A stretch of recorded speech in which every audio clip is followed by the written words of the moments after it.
Шайлоодо бюллетендерди эсептөөдө адамдык факторду максималдуу жоюу үчүн жаңы технология колдонулуп, биометрикалык маалыматын тапшырган жарандар гана шайлоого келүүгө укугу бар. Бул жаңы конституциялык мыйзамдын жаңы редакциясында ушинтип жазылган. Күн маектин бүгүнкү чыгарылышында биринчи вице-премьер-министри Тайырбек Сарпашев, ошондой эле Кыргыз Республикасынын өкмөтүнө караштуу мамлекеттик каттоо кызматынын төрагасынын орун басары Дастан Догоев менен ушул темада талкуу курабыз. Саламатсыздарбы? Саламатсыздар. Ушул темага байланыштуу сурооңуздар болсо 67 11 41 телефонуна чалып, G80 60 кыска номерине SMS жөнөтүп суроо берсеңиздер болот. Көрсөтүүнү мен Кылычбек Мырзалиев алып барам. Тайырбек мырза, алгачкы суроо сизге болуш керек. Мыйзамдын жаңы редакциясына ылайык шайлоого биометрикалык маалыматтарын тапшырган жарандар гана кирет деп жазылбадыбы? Ооба. Бүгүнкү күндө ушул күндө канча жаран биометрикалык маалыматын тапшырып бүтүп калды? Кечеги күнкү күндөгү бүгүнкү маалыматтар элек кечеги күнкү боюнча 2 миллион 510 миң адам биометрик маалыматтарын тапшырган. Кыргызстан боюнча жана бул жерде Россияда тапшырган, чет өлкө тапшырган жарандардын да ичинде бар. Башкача айтканда, бүгүнкү күндө 16 жаштан ашкан адам жарандардын 70%, дээрлик 70%га жакыны бул биометрикалык маалыматты тапшырды. Күзүндө парламенттик шайлоо болот деп турабыз. Ошол парламенттик шайлоого чейин Кыргызстандын жарандарынын баары ушул биометрикалык маалыматтарын тапшырып бүтүп калабы? Же дагы бир тапшырып албай калган жарандар болобу? Тапшыра албай калган жарандарга, мисалы үчүн, кээ бир адам жарандар тапшыргысы келбегендер да бар. Анткени алар айрымдары, мисалы үчүн, биз анализдеп көрсөк, ушу Россия Федерациясында жүргөн биздин жарандар, айрымдары ушу Россиянын дагы жарандыгын алып алган. Бирок биздин да паспорттон баш тарткан эмес. Ошондуктан алар биздин биометрикалык базаны тапшырса, алар бизден чыгып калат дагы. Россия бир кезде азыр айларда мыйзам чыкпадыбы? Же Кыргызстандын жарандыгын танда, же Россиянын жарандыгын танда деп. Аларда мыйзам чыкты. Ошондуктан кандайдыр бир чочулоонун аркасында биз 250 миңден 400 миңге чейин жараныбыз ушул тапшырбай турушат да. Бирок шайлоого бул көп деле таасир бербейт. Анткени биз анализдеп көрсөк, өткөн шайлоолордо 3 миңден 5 миңден адам гана Россия Федерациясында шайлоодо өтөт экен. Ошондуктан биз көбүнчө басымды Кыргызстандын ичиндеги айылдарда жашаган, шаарда жашаган жарандардын дээрлик бардыгын алганга толукканда аракет кылып атабыз. Анткени бүгүнкү күндө ушул айылма айыл, көчөмө көчө барлык жерлерде бул иш активдүү жүрдү. Болгондон азыр биометрикалык маалымат тапшырбаган тапшыра электер ушу Бишкек шаары менен Чүй областында бар, калган жерлерден дээрлик барын алдык десек болот. Бирок ошого карабастан бул процесс токтобойт. Анткени бүгүнкү күндө 4-октябрда шайлоо болсо, шайлоого 20 күн калганга чейин деле биз биометрикалык маалымат жыйнай беребиз. Сиздин ушул сүйлөгөнүңүздөн улам эле Дастан мырзага суроо Кыргызстандын жана Орусиянын паспортун алган жарандар бар деп айтып атпайсызбы? Бул мыйзамдуу негизи? Анткени Кыргызстанда дагы, Орусияда дагы кош жарандуулук деген түшүнүк жок болуш керек. Эми мыйзамдын негизинде карап кетсек, бул норма каралган эмес мыйзамда, азыркы мыйзамда. Бирок өкмөттүн тапшырмасына ылайык биз бул иш чараларын көрүп жатабыз. Азыр атайын деген система түзүлөт, бул гражданство деген. Ал жерде мисалы үчүн канча жаран, Өзбекстандын жарандары биздин жарандыкты алып жатпайбы? Андан тышкары биздин жарандар башка мамлекеттин жарандыгын алып жатат. Ошонун статистикасы жок так. Ушундай учурларды каттоо үчүн биз атайын система түзгөнгө планыбыз бар. Ушул биометрикалык маалымат чогултуу боюнча биз көбүн эсе Монголияны мисал кылып жүрөбүз да, жарым жылдын ичинде 6 миллионго чукул жарандын биометрикалык маалыматын чогулткан Монголия депчи. Бирок бизде салыштырмалуу аларга караганда ушул иш солгунураак жүрүп жаткан сыяктанат. Анткени же бул жарандарыбыз өзү кызыгып келбей жатышабы? Негизи алганда биз Монголияга караганда бул анта чындыкка төпкөлбөгөн маалымат. Анткени биз Монголияга караганда абдан бат, ыкчам жана тез аранын ичинде жыйнадык. Анткени биз негизинен августтун 31-inde башталган активдүү фазасы октябрь, ноябрь, декабрга түшүп келди. Биз жаңы жылга 1 миллион 900 миң жарандын биометрикалык базасы менен кирдик да. Ошондуктан бул Монголияда 1 жылда, 2 жылда созулган процесс бизде жарым жылда созулду. Экинчиден так түзүшүн айтып коюш керек, Монголияда бүгүнкү күндө деле мына 10 жылга жакындап калды, 8 жылдан ашты биометрикалык база киргенде. Дагы деле 91%га жетти алардык болгону. А биз жарым жылдын ичинде 70%га жетип бардык. Ошондуктан биздин көрсөткүч абдан жакшы, жогору.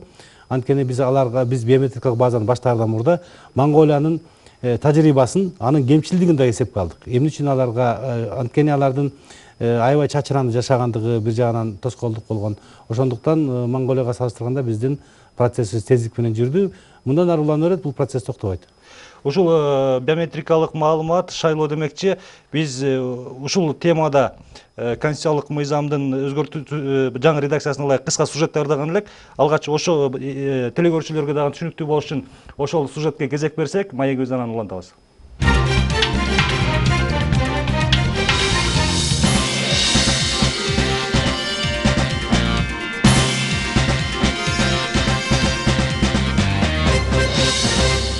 Эки миң 15 жылдын 23 апрелинде Кыргыз Республикасынын президенти Алмазбек Атамбаев Кыргыз Республикасынын президентин жана Кыргыз Республикасынын жогорку кеңешинин депутаттарын шайлоо жөнүндө Кыргыз Республикасынын конституциялык мыйзамына өзгөртүүлөрдү жана толуктоолорду киргизүү тууралуу Кыргыз Республикасынын конституциялык мыйзамына кол койду. Бул мыйзамды эл өкүлдөрү 2015 жылдын 9 апрелинде кабыл алышкан. Мыйзам шайлоо мыйзамдарын жакшыртууга жана шайлоо процессине жаңы инновациялык технологияларды пайдаланууну камтыган, олуттуу жаңылыктарды киргизүүгө багытталган. Инновацияларды киргизүүнүн негизги максаты бир шайлоочу бир добуш принцибин камсыз кылуу. Ошондой эле бюллетендерди эсептөөдө адамдык факторду максималдуу жоюу. Ушул конституциялык мыйзамга ылайык шайлоочулардын тизмесине биометрикалык каттоодон өткөн жарандар гана киргизилет.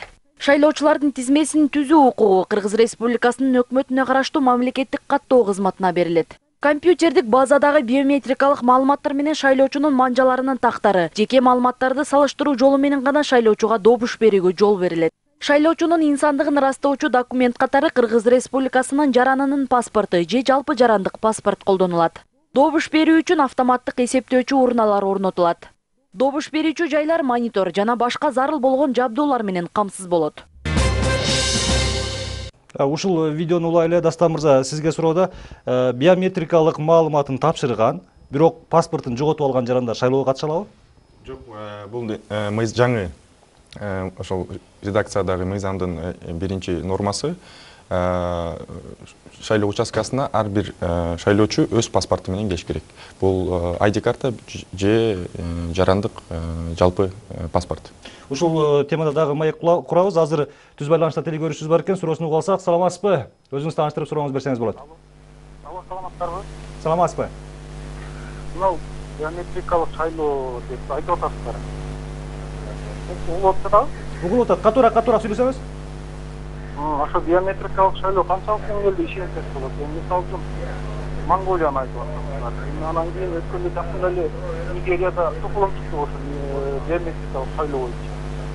Бул геополитика эмеспи? Рахмат. Мен азыр ушул жооп берердин астында мен сиздерге ушул бүгүн сиздерге биринчи жолу эксклюзивдик укукта пайдаланып, мына ЛТР каналынан биринчи жолу элдин астына чогултулган кийинки шайлоо өтө турганын моделин көрсөтөйлү деп алып чыктык. Ошондо сиздер өзүңүздөр Google экрандан мен өзүмдүн мына компьютерде менин 31 августта тапшырган маалыматым жатат, бар. Централдык серверден алып келишти бүгүн. Анан мен азыр шайлоочу катары шайлоо участкасына келгенде кантип мен добуш берем жана кандай мени маалыматымды алып чыгат, ошондо шайлоонун кандай таза өткөндүгү тууралуу далил болот. Ошону көрсөтүп берели. Кантип шайлоочулар шайлоо округуна кантип келишет, кантип баягы шайлоого уруксат алышат. Ооба. Мисалы үчүн биз эгерде элестетип турган болсок, мен азыр шайлоо участкасына келдим. Келгенде эле сизди ушул мамлекеттик каттоо кызматынын адамдары тосуп алат. Анан менин ID картам, мен ошону мына берип атам. Бул мен шайлоого киргенге чейинки шайлоо комиссиясынын чейинки процесс. Бирок бул шайлоо комиссиянын карамагына карашат булар делечи. Бирок сиз наберет эте бериңиз, ала бериңиз. Түшүндүрүп кетсем болот му? Түшүндүрүп кетиңиз. Бул жерде деген бул система жанагы айтып атпайбы, коопсуздук боюнча. Бул жерде деген эки адистин паролу киргизиш керек. Бирөө деген ошол жергиликтүү шайлоо комиссиянын мүчөсү, экинчиси болсо бул биздин ошол жанагы мамлекеттик каттоо кызматынын операторунун жагынан. Ал жерге бул эки пароль киргизгенден кийин эле гана бул система ачылып анан иштей баштайт, активация болот. Анан кийинки бул айта нерсен кетчү нерсе бул деген системага ошол шайлоо күнүнүн датасы коюлат, анан убактысы жана ошол башталуучу. Андан кийин гана бул эмен киргизгенден кийин биринчи орусча айтып кеткенде нулевой отчет деп коет. Бул отчетту деген системадан деген атайын распечатка кылып ошол жерде турган адамдарга көрсөтсө болот да. Мисал карап кетсек, бул жерде деген ошол деген шайлоо участкасынын номери жана аты көрсөтүлөт, убакыт жана датасы көрсөтүлөт. Анан бул машинада, бул системада, жабдууда канча шайлоочунун маалыматы бар, тизмеси. Анан канчасы идентификациядан өткөн деп. Бул жерде мисалы үчүн 0 деп көрсөтүлөт. Демек, бул система таза анан жаңы башталып атат да. Жаңы башталып атат. Мына чек кимге берилет? Бул деген муну бизден көп канча онду мисалы үчүн берип, ар бирсине таркатып берсек. Жанагы наблюдательдерге берилет. Анткени бул компьютер ачкандан кийин эч ким өтө эле ачып, могу биринчи отчетту алып чыгат дагы муну таратып берет.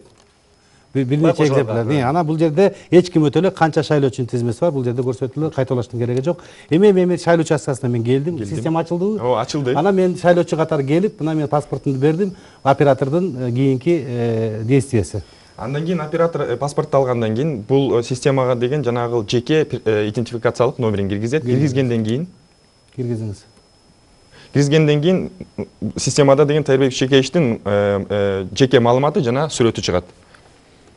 Мен бул эми жанагы шайлоо участкаларында биз азыр Япондун жардамы менен ар бир 2,5 шайлоо участкасына монитор сатылып келип атат.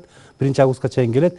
Ошондо сүрөт, бул жерде чыккан сүрөт жана залдын ичинде отурган бардык байкоочуларга, шайлоо комиссия мүчөлөрүнө көрүнүп тура тургандай бийиктикте илинет дагы. Мына менин сүрөтүм ушул шайлоо участкасына болуп чыкты. Мен өзүмдүн өңүмдүн окшош экенин бул көрсөтүп турат, далилдеп турат. Андан кийин жеке маалымат боюнча идентификация өткөндөн кийин эми жанагы манжанын тагы боюнча. Манжанын тагы шайлоочу милдеттүү түрдө кириш керекпи? Бул жерге келип турбу? Азыр мага сигнал келди, мына азыр мен бул жерге манжамды коем.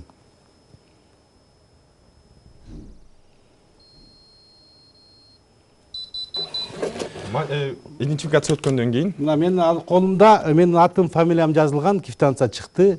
Бул жерде менин атым, фамилиям жазылды жана саат канчада өткөндүгүм, кайсы күнү өткөндүгүм тууралуу маалыматты колума алдым. Алып анан бул ушул квитанцияны алып барып, мен шайлоо участкасынын бюллетень берген жерине берем, мына сизге. Сиз мага буга бюллетень беришиңиз керек. Бул сизде калат. Шайлоо комиссиянын мүчөлөрү квитанцияны алып калып, сизге мага бюллетень берет. Ошондо мен бир гана шайлоо. Эми сиз менин фамилиямды экинчи жолу киргизип көрүңүз. Экинчи жолу мен кайрадан мисалы үчүн бир топ убакыт өткөндөн кийин кайрадан дагы бир жолу кирсем, анда бул компьютер өткөзбөйт. Сиз добуш бердиңиз деген.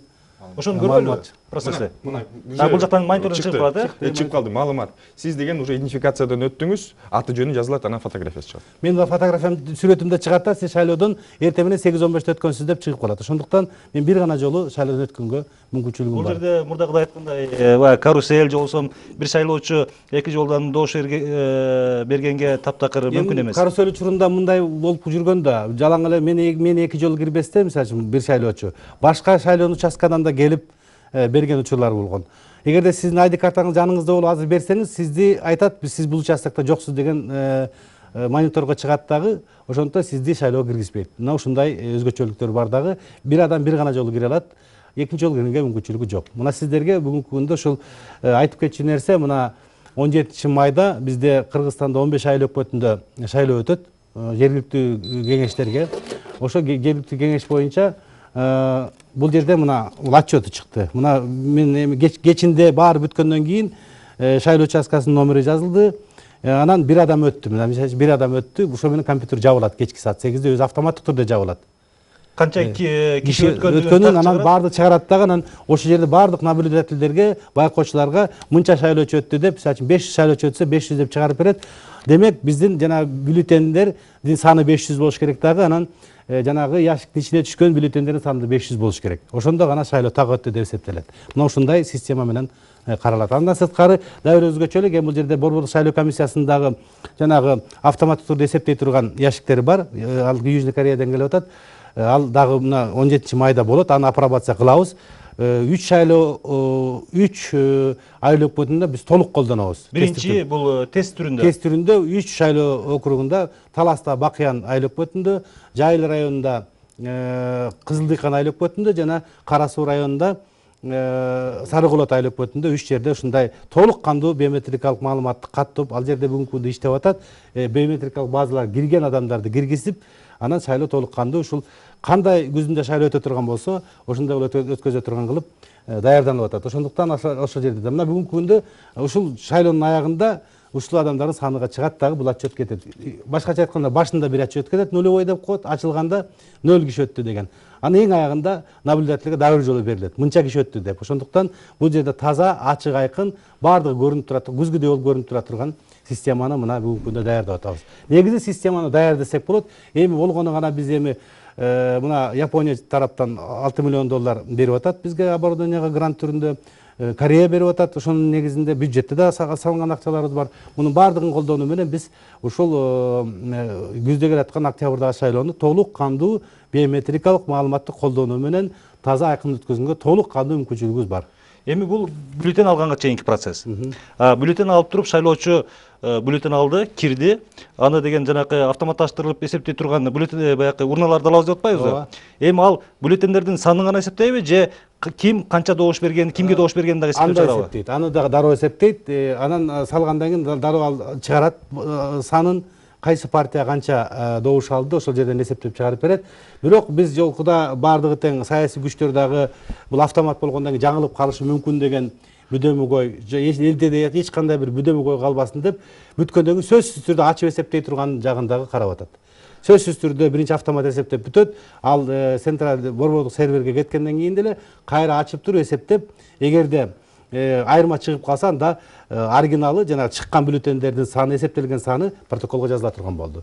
Бирок ошондо бул биринчи жолкуга да анткени эми бүгүн бул тарыхый мааниде дагы биринчи жолу өтүп аткандан кийин ишенбөөчүлүк да бар. Бүгүнкү күнгө чейин өзүңүздөр да көрүп атасыздар, дагы деле болсо массалык маалымат каражаттарынан айрым партиянын мындай мүчөлөрү, мурда карусель менен өтүп жүргөндөр, жана антип бюллетендерди таштап жиберүү жолу менен өтүп жүргөндөр бул кыжалат болуп атат дагы. Ар кандай массалык маалымат каражаттарынан сындагандар да болду. Бирок ага карабастан бүгүнкү күндөн алдыңыздар системаны көрсөттүк, система иштей баштады. Буйруса биз 17 майда өткөзгөндөн кийин элдин баарына жарыя кылып, октябрда болуп турган шайлоонун баары толук кандуу камсыз кыла алабыз. Рахмат. Az түз байланышта телегөрүүчүбүз бар экен, суроосун угуп алсак, саламатсызбы? Өзүңүз тааныштырып, сурооңузду берсеңиз болот. Саламатсыздарбы? Мен суроом мындай, мен алло. Катуу сүйлөсөңүз угуп атабыз. Мен суроом мындай. Менин Нокин районунун регистрация учурунда мен ооруканада элем. Декабрь айы болчу. Бирок андан бери каяктан өтүшүмдү билбейм регистрациядан. Жок, бул зонада жок регистрация кылчу жер. Өткөндө Бишкекке барганда алсам, ишемби күнү экендигине карабастан, бардык регистрация кылган жерлер жабык экен. Биз бүгүн иштебейбиз деп жазып коюштур. Эми каяктан өтсөм болот регистрациядан? Рахмат сурооңузга. Кайсыл жерлерден, мисалы жарандар биометрикалык маалыматын тапшыргысы келсе, кайсыл жерге барып тапшырса болот? Кайсыл жерлер така иштеп турат? Убактылуу эмес. Азыркы убакытта деген жергиликтүү айыл өкмөттөрүндө барып ошол жерден биометрикалык каттоодон өтсө болот. Эмне үчүн дегенде азыркы убакытта биз региондор боюнча деген ошол топтолгон маалыматтарды чогултуп Бишкекке анан жана централдуу системага жүктөп аткан болчубуз. Ошондуктан азыр жана жергиликтүү айыл өкмөттүн имаратына биометрикалык каттоодон өтсө болот. Бирок Бишкекте азыркы убакытта 100дөн ашык жана стационардык жана мобилдүү түйүндөр иштеп жатат. Биз дагы эмнеге биз таянып атабыз? Мына бүгүнкү күндө борбордук сервер иштей баштады. Анан мына келип шайлоо өтүп бүткөндөн кийин узун туурасын дагы бир жолу ченеп көрөбүз. Кайсы жерде кемчилик болушу мүмкүн. Бул деген автомат биринчи жолу өткөзүп атат. Ошондуктан кийин андан кийин жайларында дагы биз өзүңүздөр байкап атасыздар, партиялар уже өзүнүн шайлоочуларын активдештирүү үчүн өздөрүнүн шайлоочуларын алып келип каттата баштайт. Ошондуктан биз дагы бир жолу айыл өкмөттөрүнө бир серин көчмөлөрүн жеткизип, көчмө жыйындарды жеткизип, көчүп жүрүү иштей турган.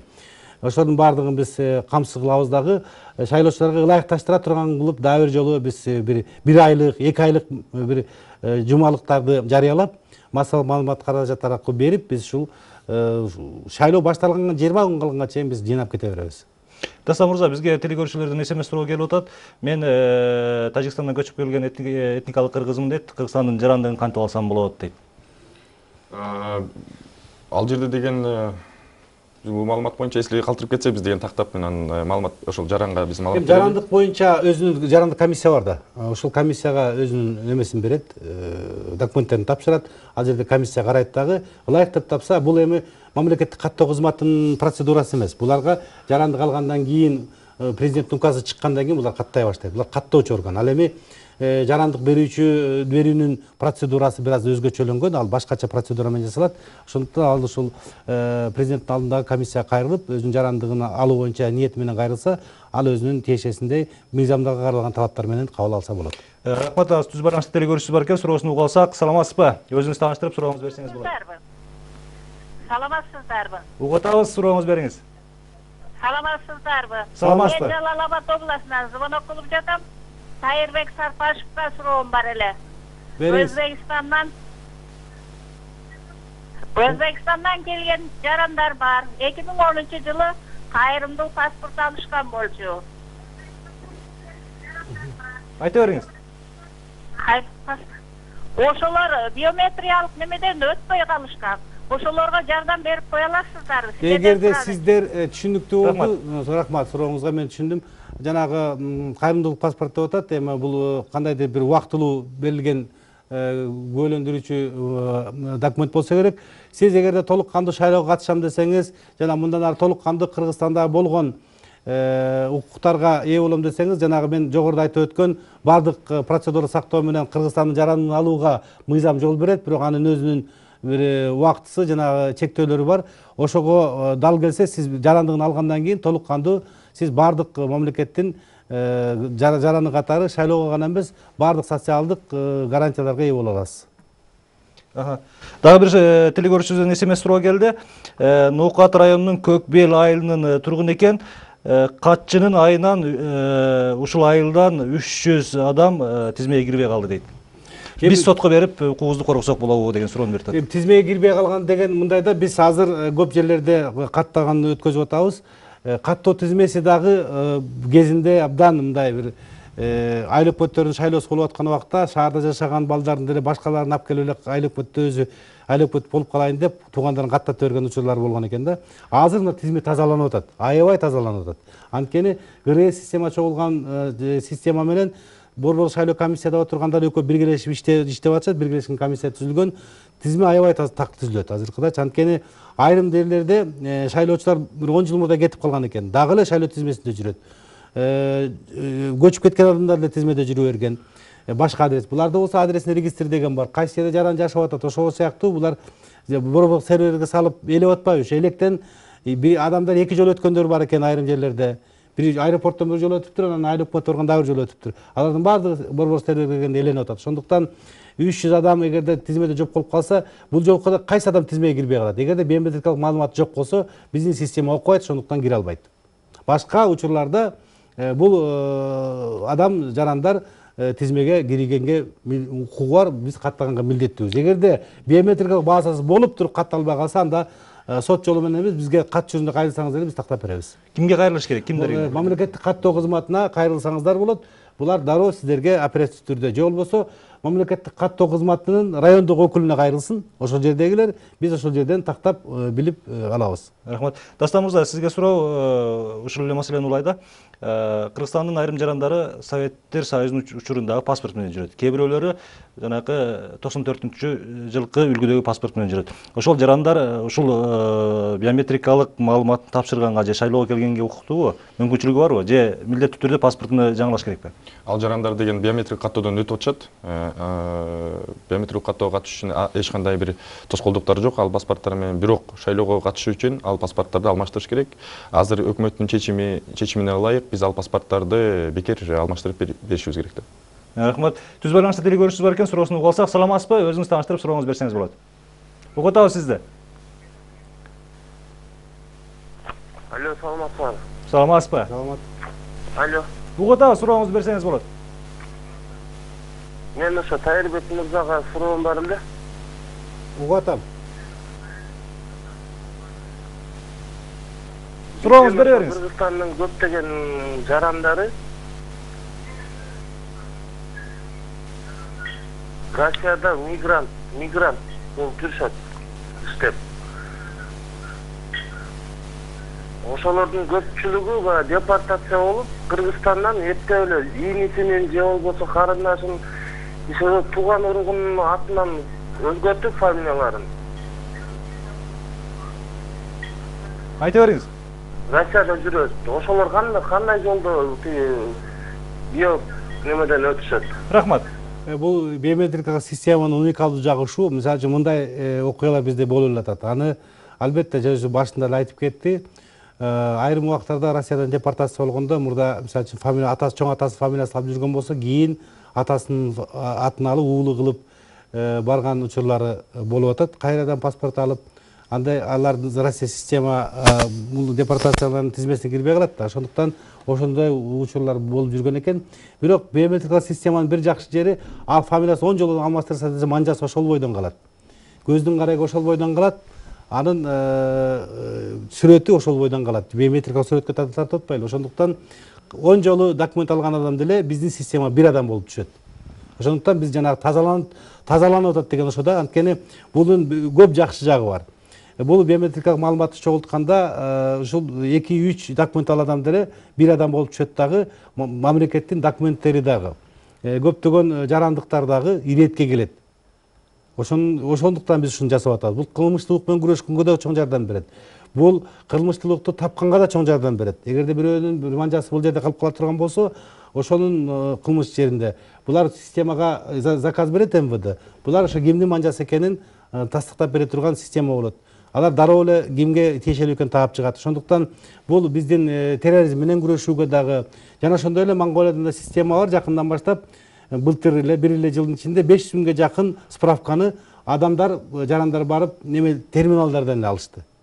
Терминалдан гана алды. Ал бир эч бир чиновникке же болбосо бир терезеге барып справка өчүр кезекти күтүп алган жок. Болгону гана ошол барып өзүнүн даныйларын жана мен идентификация кылды дагы тиешелүү справканы туулгандыгы жөнүндө көлүктүн көчүрмөсү же башкалар болсо баардык ошо тиешелүү документтерди алганга мүмкүнчүлүк пайда болот. Ошондуктан бул абдан уникалдуу система, бул келечектин системасы. Бул жалаң эле шайлоого керек эмес. Биз ошо биометрикалык маалыматтын бир 20дан бир гана өзгөчөлүгү сиздерге азыр демонстрация кылдым. Бул шайлоого гана өткөзүүдө оң жагы, таандык жактары. Андан башка дагы бир топ мунун өзгөчөлүктөрү бар.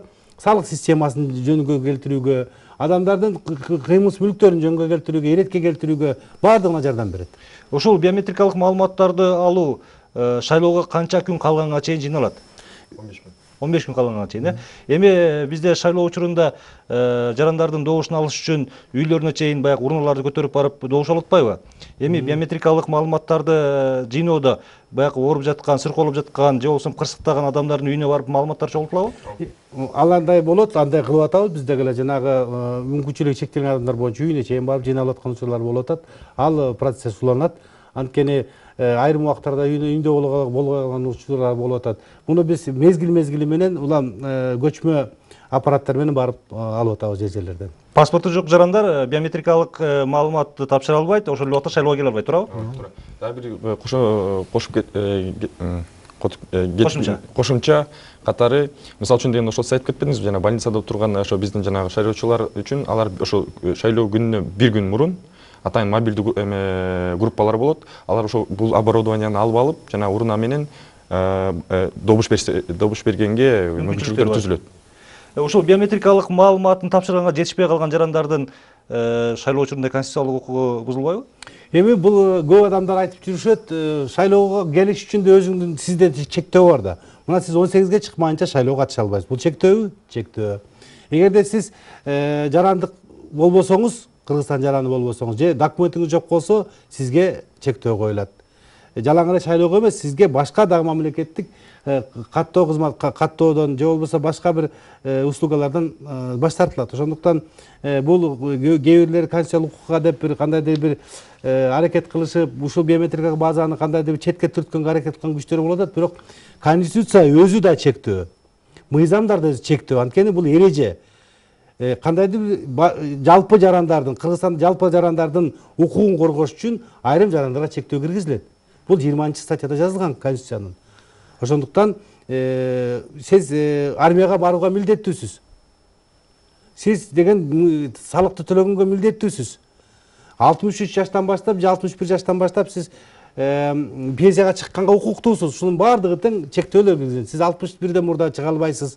Бийик тоолуу районунда жашабасаңыз. Ошондуктан деги эле дүйнө жүзүндө пайда болгон мыйзам өзү чектөө. Ошондуктан биз эмне үчүн муну чектөөлөр киргизилет? Анткени эл шайлаган партия өтпөстөн айрым учурларда участкалык комиссиянын мүчөлөрү шайлаган же болбосо сот шайлаган парламентке өтүп келген учурлар көп эле болбоду биздин кыска тарыхыбызда 20-25 жылдан берки тарыхыбыз. Ошондуктан бул жерде түшүнүү менен мамиле кылыш керек. Мунун баардыгы тең бийликтин туруктуулугу үчүн, ачык айкын өтүш үчүн, элдин шайлоого ишенимин арттырыш үчүн жана шайлоодон кийин утулган партиядагы шайлоонун жыйынтыгын тааныш үчүн ушул кадамдарга барып атабыз. Тайырбек мырза, акыркы суроо, убактыбыз аз калды.